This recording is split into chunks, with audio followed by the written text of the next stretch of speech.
Gentlemen, in this glorious day we stand together with pride as we commemorate this valuable day in the history of our nation, the 6th of October 1973.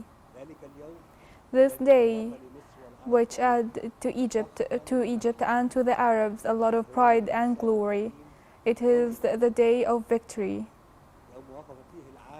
where the entire world standed with the respect to the greatness and of the Egyptians and to the unity of the Arab decision. And in this memory, we would like to direct a great appreciation to the soul of the great leader, the late President Muhammad Anwar al-Sadat, the hero of war and peace, the one with the bold decision and precise vision, who led the nation with bravery towards peace and victory.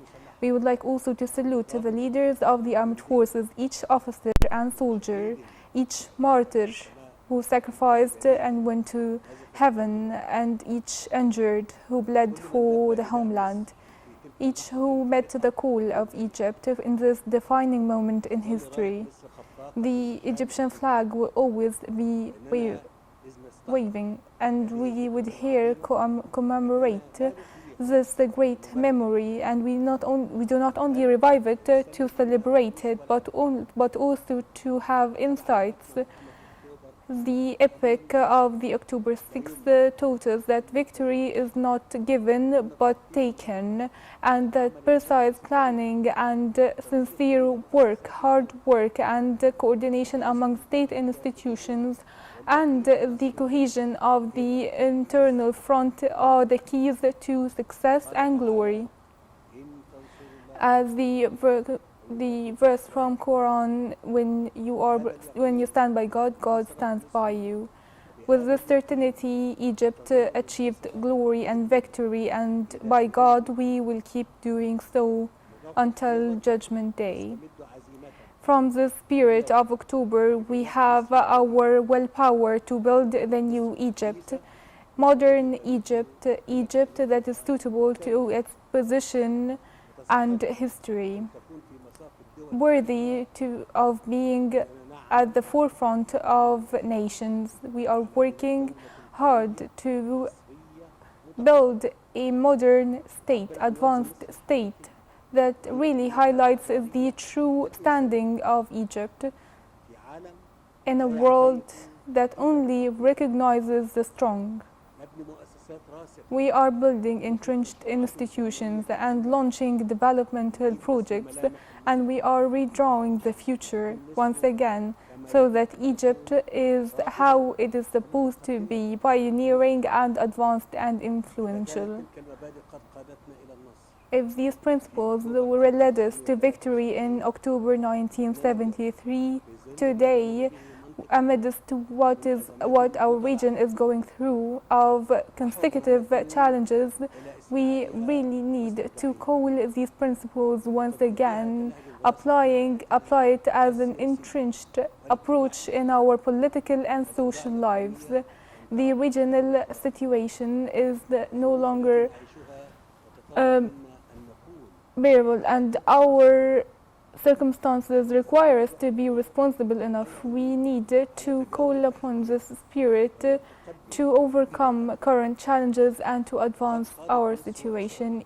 Egypt and Israel have undergone different battles, as both parties paid a high price of destruction and bloodshed, and this aggression might have continued except for the wisdom of the President Sadat and the U.S. mediation, which paved the way towards the peace and to lasting and just peace, which ended the vicious cycle of vengeance and opened a new page of history. Peace, for it to last, it must be based on the pillars of equality and justice. It cannot be imposed. The Egyptian experiment of peace with Israel a mere agreement, but it was an establishment of a just peace that established peace in the region as the only way for lasting peace. It is a historical example that must be followed to create real peace.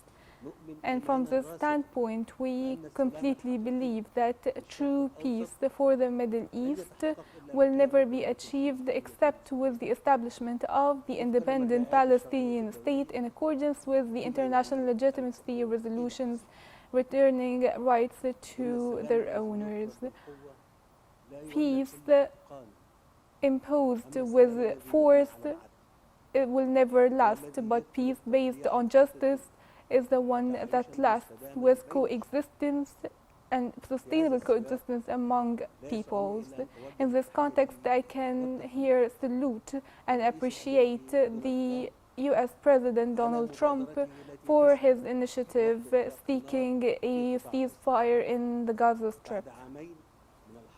Following 2 years of genocide and destruction, this ceasefire and the return of hostages and detainees and the Gaza reconstruction and starting a political peace process leading to the establishment and recognition of a Palestinian state means that we are going in the right path towards lasting peace and established stability, which what we all hope for.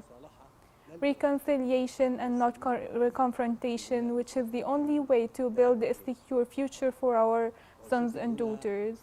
And here I would like to reaffirm the necessity of keeping the peace system, which was laid by the US in the 1970s, which is a strategic framework for regional stability.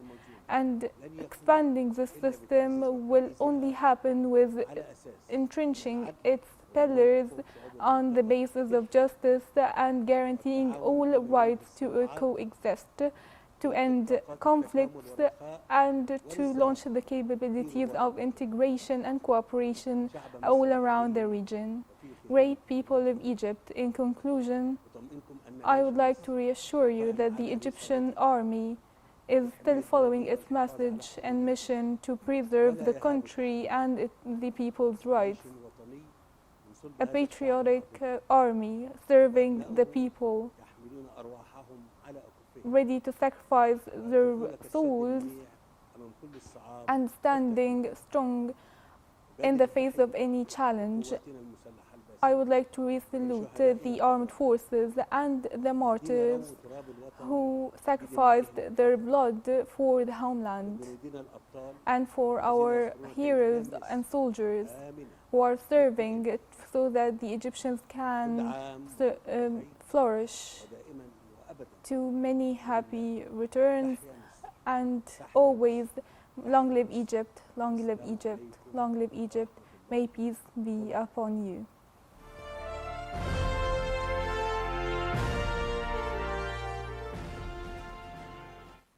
Always long live Egypt, ladies and gentlemen. We were listening to